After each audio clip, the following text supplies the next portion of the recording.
ನಮಸ್ಕಾರ ವೀಕ್ಷಕರೇ, Raghu Educare and public information YouTube ಚಾನೆಲ್ಗೆ ಸ್ವಾಗತ. ರಾಜ್ಯದ ಎಲ್ಲಾ ಸಣ್ಣ ಮತ್ತು ಅತಿ ಸಣ್ಣ ರೈತರಿಗೆ ರಾಜ್ಯ ಸರ್ಕಾರದಿಂದ ಬಂಪರ್ ಗುಡ್ ನ್ಯೂಸ್ ಒಂದು ಬಂದಿದೆ. ಸರ್ಕಾರದ ಕಡೆಯಿಂದ ರಾಜ್ಯದ ರೈತರು ಸಹಕಾರಿ ಬ್ಯಾಂಕುಗಳಲ್ಲಿ ಮತ್ತು ರಾಷ್ಟ್ರೀಕೃತ ಬ್ಯಾಂಕುಗಳಲ್ಲಿ ಪಡೆದುಕೊಂಡಿರುವ ಕೃಷಿ ಸಾಲ ಮನ್ನಾದ ಬಗ್ಗೆ ಚರ್ಚೆಗಳು ನಡೆಯುತ್ತಿವೆ.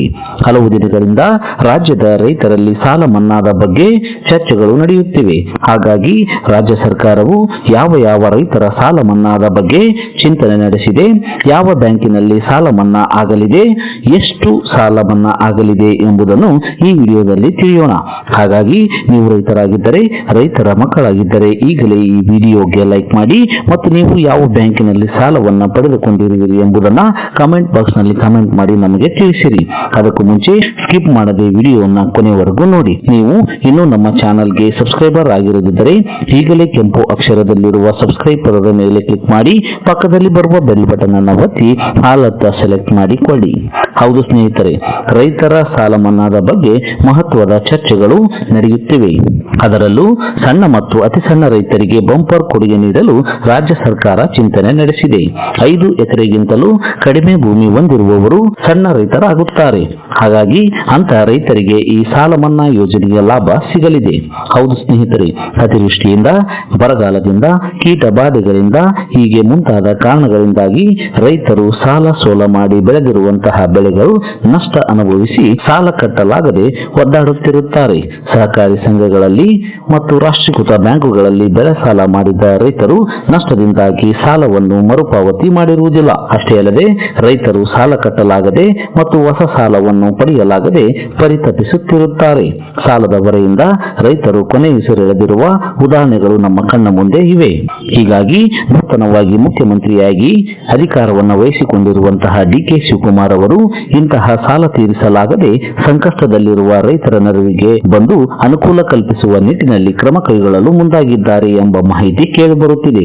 ರೈತ ಸಂಘಟನೆಗಳು ಕೂಡ ಮುಖ್ಯಮಂತ್ರಿ ಡಿಕೆ ಶಿವಕುಮಾರ್ ಅವರನ್ನ ಭೇಟಿಯಾಗಿ ರೈತರ ಸಾಲ ಮನ್ನಾ ಯೋಜನೆಯನ್ನ ಜಾರಿಗೆ ಮಾಡಲು ಬೇಡಿಕೆಯನ್ನ ಸಲ್ಲಿಸಿದ್ದಾರೆ. ಹೀಗಾಗಿ ಸರ್ಕಾರದ ಮಟ್ಟದಲ್ಲಿ ರೈತರ ಸಾಲ ಮನ್ನಾದ ಕುರಿತಾಗಿ ನಿರಂತರವಾಗಿ ಮಹತ್ವದ ಚರ್ಚೆಗಳು ನಡೆಯುತ್ತಿವೆ. ಯಾವ ರೈತರ ಸಾಲ ಮನ್ನಾ ಮಾಡಬೇಕು, ಎಷ್ಟು ಮೊತ್ತದ ಸಾಲ ಮನ್ನಾ ಮಾಡುವುದು, ಯಾವ ಬ್ಯಾಂಕಿನಲ್ಲಿ ಅಂದರೆ ಕೃಷಿ ಸಹಕಾರಿ ಸಂಘಗಳಲ್ಲಿ ಪಡೆದ ಸಾಲ ಹಾಗೂ ರಾಷ್ಟ್ರೀಕೃತ ಬ್ಯಾಂಕುಗಳಲ್ಲಿ ಪಡೆದಂತಹ ಸಾಲಗಳಲ್ಲಿ ಯಾವುದಾದರೂ ಒಂದನ್ನು ಮಾತ್ರ ಮಾಡುವುದಾ ಅಥವಾ 2 ತರಹದ ಬ್ಯಾಂಕುಗಳಲ್ಲಿ ಪಡೆದಿರುವಂತಹ ಸಾಲವನ್ನು ಮನ್ನಾ ಮಾಡುವುದಾ, ಸರ್ಕಾರಕ್ಕೆ ಈ ಸಾಲ ಮನ್ನಾದಿಂದ ಎಷ್ಟು ಹೊರೆಯಾಗಲಿದೆ, ಈ ಹೊರೆಯನ್ನ ನಿಭಾಯಿಸುವುದು ಅಂದರೆ ಸರಿದೂಗಿಸುವುದು ಹೇಗೆ ಎಂಬುದರ ಬಗ್ಗೆ ಮುಖ್ಯಮಂತ್ರಿಗಳ ನೇತೃತ್ವದಲ್ಲಿ ಚರ್ಚೆಗಳು ನಡೆಯುತ್ತಿವೆ. ಅಷ್ಟೇ ಅಲ್ಲದೆ ಕ್ರಿಯಾ ಯೋಜನೆಯನ್ನು ರೂಪಿಸಲು ಚಿಂತನೆ ನಡೆದಿರುವುದು ಸಹ ತಿಳಿದು ಬಂದಿರುತ್ತದೆ. ಹೀಗಾಗಿ ಸಾಲ ಮನ್ನಾ ಯೋಜನೆಯಡಿಯಲ್ಲಿ ಸಣ್ಣ ಮತ್ತು ಅತಿ ಸಣ್ಣ ರೈತರ ಸಾಲ ಮನ್ನಾದ ಲಾಭ ಪಡೆಯುವುದು ನಿರೀಕ್ಷಿತ ಅಂತ ಹೇಳಬಹುದು. ಇನ್ನು ಸರ್ಕಾರದ ಮಟ್ಟದಲ್ಲಿ ರೈತರ ಎಷ್ಟು ಮೊತ್ತದ ಸಾಲವನ್ನ ಮನ್ನಾ ಮಾಡುವುದು, ಯಾವ ಬ್ಯಾಂಕುಗಳಲ್ಲಿರುವ ಸಾಲವನ್ನ ಮನ್ನಾ ಮಾಡುವುದು ಎಂಬುದರ ಬಗ್ಗೆ ಚಿಂತನೆಗಳು ನಡೆದಿದ್ದು ಅದು ಇನ್ನಷ್ಟೇ ತೀರ್ಮಾನವಾಗಬೇಕಾಗಿದೆ. ಹೀಗಾಗಿ ರಾಜ್ಯದ ರೈತರು ಇನ್ನಷ್ಟು ದಿವಸಗಳ ಕಾಲ ಸಾಲ ಮನ್ನಾಕ್ಕಾಗಿ ಕಾಯುವುದು ಅನಿವಾರ್ಯವಾಗಿದೆ. ಇದಿಷ್ಟು ಇವತ್ತಿನ ಪ್ರಮುಖ ಮಾಹಿತಿಯಾಗಿದ್ದು, ಆದಷ್ಟು ಈ ಮಾಹಿತಿಯನ್ನ ಎಲ್ಲ ರೈತ ಬಾಂಧವರಿಗೂ ತಲುಪುವವರೆಗೂ ಫೇಸ್ಬುಕ್ ಮತ್ತು ವಾಟ್ಸ್ಆಪ್ ಗ್ರೂಪ್ಗಳ ಮೂಲಕ ಮರೆಯದೆ ಶೇರ್ ಮಾಡಿ. ಈ ವಿಡಿಯೋವನ್ನು ಕೊನೆವರೆಗೂ ನೋಡಿದ್ದಕ್ಕೆ ಧನ್ಯವಾದಗಳು. Thanks for watching this video. Please subscribe for more videos. If you like this video, click the like buttons and give your comments.